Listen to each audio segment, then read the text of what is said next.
about him beyond just being very long and tall? Yeah, he's a guy that's developing every day. You can see, like coming from JUCO, you see the adjustment process that he has when he get here, and then he's done a good job as the all-season program is gone, just making sure that he's doing the right things to keep his body on track, to stay on the field and all that. He's done a better job of that, probably compared to when he first got here. But I've been pleased with just his ability of, his attitude being the right way every day. Now that he knows what the expectations are from us, he's adjusted really well, and I think it's happening at the right time with spring practice around the corner. What's the most important thing for your group between March 19th and then April 24th when they reach that finish line for spring football? Well, just getting better every day. That's the mantra of what we talk about in our program, period, being your very best every day. And that's what I want to make sure our guys hold themselves to that standard of showing up every day, because when practice starts, you're not going to feel your very best. You're not going to feel as good as you felt in practice 1. But when you get into practice 10 and 11 and your body's starting to bother you a little bit, can you push yourself past that tough point and continue to improve? And that's what I want to see. By practice 15, us playing at our absolute best. And if we do that, we're doing our part and setting ourselves up to be a featured part of this offense. Wayne was a guy that had a lot of hype coming out of high school. I'm sure he and Elijah and those guys you mentioned didn't have as much opportunities as they were hoping for.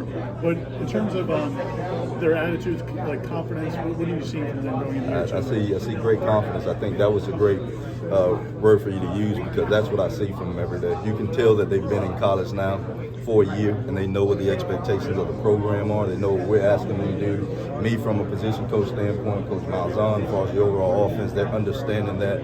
So when they understand what the expectations are, they put a lot more into the preparation.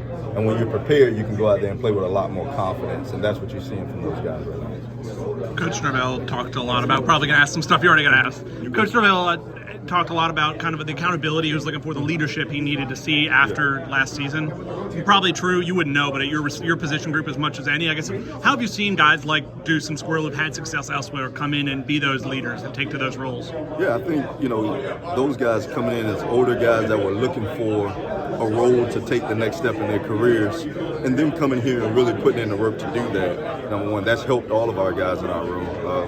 You watch our young guys, even when they don't say it, you know that they're watching the more experienced guys, and then they're super competitive too.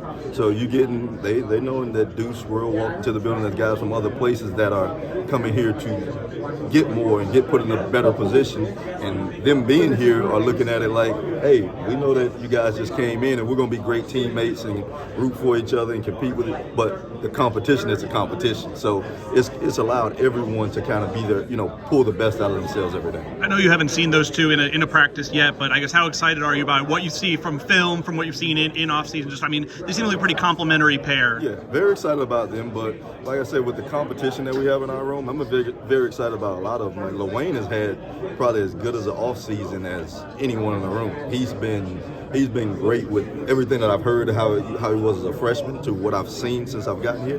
Been super impressed. Elijah Moore, same thing. Super impressed with the steps that he's made. Everyone, every day they talk about, man, coach, where Elijah was last year compared to what you're seeing, like he's made big jumps. So, and all those guys, as much as I can see it, they feel it in themselves too. So Deuce and Squirrel, I'm excited to watch them work, but I think our overall group has a lot to prove. So it's going to be really exciting just to see how the competition shakes out. How have you seen you have the two sport guys? How have you seen them manage that workload? It's obviously a lot to handle, and I guess how do you maximize their time when you have them this spring? It's been amazing what they're doing. Number one, because a lot of times with Makai, for once, like you get track guys that are playing football, like those are guys that go out there and run the 100 meters or the 200 at best. Him to be a 400-meter guy, there's a lot that goes into it. And I know that from my track background. There's a lot of training that goes into being a 400-meter runner at this level. And what he was able to do this indoor season, just right off of football, was super impressive. And I can only imagine he's going to continue to get faster and faster as the outdoor season goes. And then BJ, really taking a year off of baseball and then now back out there and playing on this team, the level of baseball that they're playing right now, him being able to have the role that he has, it shows you what kind of player he is for them. So I think right now just they've done a really good job with all the classroom stuff with us, and we want to make sure we keep them on task with it. Whatever we can get out of them football-wise this spring, we'll be excited, but we also want to make sure that they continue to enjoy and progress in their other sport. You have an experience with Coach Malzahn's offense, and none of the guys in your room do. How are you able to teach them, prepare them for what it's going to be like before they're able to be out there Wednesday? Yeah, I think it's a big advantage for the receivers in our room.